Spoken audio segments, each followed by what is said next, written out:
مستمرين ومن ملعب الهاشمية، ومباراة مرتقبة بين فريق المدحتية يعني رديف المدحتية ورديف الشوملي.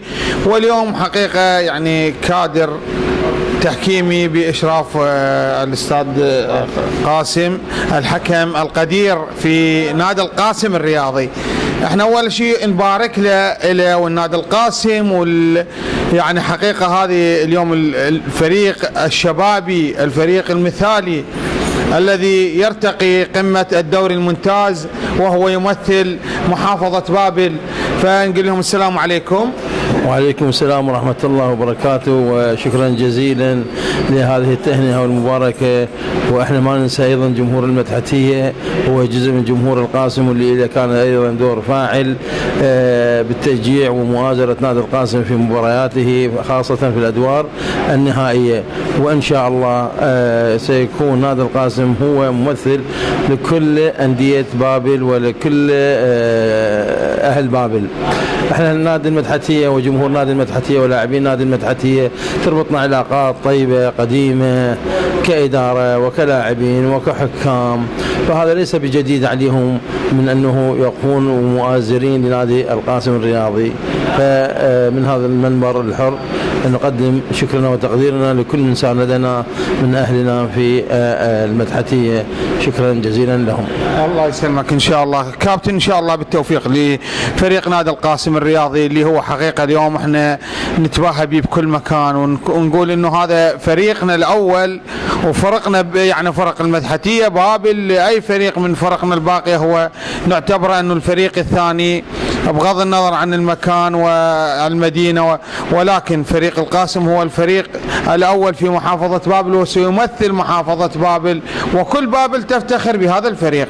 إن شاء الله بالتوفيق لك ولكل إخواننا بالكادر التدريبي في بابل وبكل إخواننا في القاسم، وإن شاء الله بالتوفيق لك لحضرتك، وإن شاء الله موفق لإدارة هذه المباراة. ونقول لك أهلا وسهلا بك مرة ثانية في ملعب الهاشمية وتواجدك مع أخوانك فريق المدحتية وفريق الشوملي. الحمد لله والشكر. الخطوة اللي أقدم عليها الاتحاد الفرع واللي كنا طالبنا بها سابقا واللي تحدثنا بها مع الأخوة الأعضاء الاتحاد، وأن يكون هنالك فريق رديف لكل نادي وأن يعمل دوري خاص بهم، أو حتى يكون استعدادا للفريق الخط الأول. تعرف أنت الفريق الأولمبي أو ما يسمى بفريق الرديف هي الأعمار اللي تتراوح من 20 سنة 21 سنة 22 سنة. هذه الفئة الشبابية اللي تحوي على مواهب اللي ما حصلت على فرصة للإبداع والجسم، لأنه تخرج من فئة الشباب، انتهت فئة الشباب تأتي إلى الخط الأول، قد لا تجد فرصة إلها بوجود لاعبين قدامى وكبار. فاستحدث الاتحاد في بابل هذه البطولة ليكون رديف للخط الأول، وهذه الفئة ستكون هناك طاقات ولاعبين على مستوى عالي. وأنا خلال المباراة يمكن القاسم ونادي المدحتية شفت يعني من نادي المدحتية، لأن لاعبي القاسم ما أعرفهم، لاعبين نادي المدحتية بعض اللاعبين أتوقع لهم مستقبل بقادم الأيام كبير جدا، وخاصة اللاعب المهاجم ما يحضرني اسمه اللي سجل الهدف الأول على نادي القاسم، لاعب جعفر، أتوقع أنه إن شاء الله يصير إلى مستقبل.